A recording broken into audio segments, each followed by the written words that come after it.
Imagine you are standing at the edge of a great forest. You can see a few paths, but you know that deep inside, there are entire kingdoms you have never visited. This is how many of us feel today when we look at the world of artificial intelligence. We have heard the stories of what it can do, and we have seen the tools that can write poems or answer questions. But something bigger is coming. We are moving from a time when we just talk to our computers toward a time when our computers actually go out and do things for us. This is the shift from a simple tool to an active partner. It is a change that will touch every part of how we work and how we live.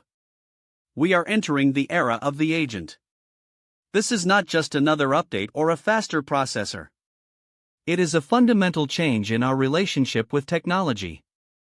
To understand where we are going, we have to look back at how we got here.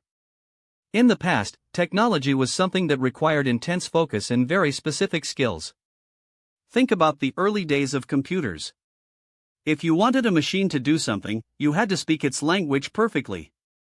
You had to be a human translator for the machine. Every second of access was precious because the barriers to entry were so high. This is the context of our digital history. We started with rare, difficult access, and we are moving toward a world where the machine understands us, rather than us having to understand the machine.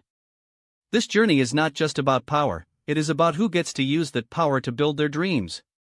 When we look at the surface concept of AI agents, we might mistake them for the chatbots we already use. On the surface, it looks like a similar interface. You type a goal into a box, and the system responds. But there is a massive difference under the hood. A chatbot is like a researcher who gives you a list of books to read. An agent is like a colleague who goes to the library, reads the books, writes the summary, and prepares the presentation for you. The surface level of an agent is autonomy. They plan, they adapt, and they execute tasks on your behalf.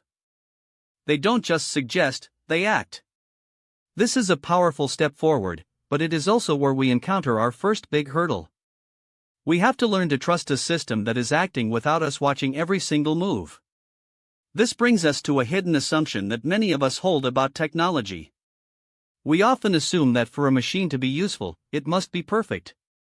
We have an uncompromising need for perfection, even in small tasks. We assume that if an AI makes a mistake, it is fundamentally broken. This assumption creates a wall between us and the potential of these agents. We think that because the technology is new and sometimes makes errors, it cannot be an integral part of our lives. But we forget that even our best human colleagues make mistakes. The hidden truth is that we don't need magic to make agents reliable, we need math. We assume that intelligence is a mystery, but in the world of software, behavior can be proven. By using logical systems to check the work of an agent, we can build a bridge of trust that allows us to let go of the steering wheel. The structural pattern of this change follows a specific path of evolution. First, we change how we build things. In the past, building a digital application was like a complex construction project. You had to worry about every brick, every pipe, and every wire. You had to make hundreds of small decisions about hardware and servers. The pattern was one of intense manual labor. But as we move into the agent era, the pattern shifts to one of intent. We move away from the how and toward the what. This is a structural transformation of the workforce. Instead of being the builders who lay the bricks, we become the architects who describe the vision. This pattern repeats across every industry, from drug discovery to agriculture. We are moving from a world of specialized labor to a world of specialized guidance. This perspective allows us to reframe our entire view of work. If the drudgery of the process is handled by agents, then the only limit to what we can create is the size of our ideas. We have lived in a world where your career was often defined by the specific technical skills you possessed. If you couldn't code, you couldn't build an app. If you weren't a filmmaker, you couldn't create a complex video story.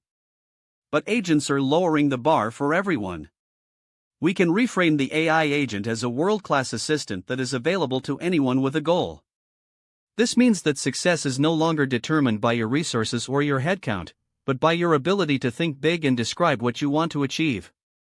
The barriers of "I don't know how" are being replaced by the opportunity of "this is what I want to see." In our daily lives, we can start to see this application in how we manage our time and our creativity. Think about a task that usually takes you weeks, like recapping a long series of videos or organizing a massive project. Today, that feels like a mountain. But with agents, you can break that work into phases: observation, reasoning, and action. You become the trusted advisor who reviews the work of the agent, much like a senior editor reviews a reporter's story. This frees you to focus on the parts of your life that you actually love.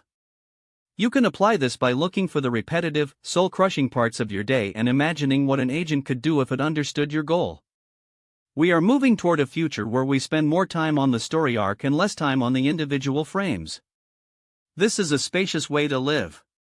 It allows us to be more human, not less. As we deepen our reflection on this shift, we must consider the milestones that are still ahead. We need to make these tools so simple that anyone can build them, not just people with PhDs. We need to create digital worlds where these agents can practice and learn the rules of the real world before we set them loose. This is the next generation of the digital twin. It is a slow and careful process of building a new kind of infrastructure. We must also remember that the most powerful technology is the kind that eventually becomes invisible.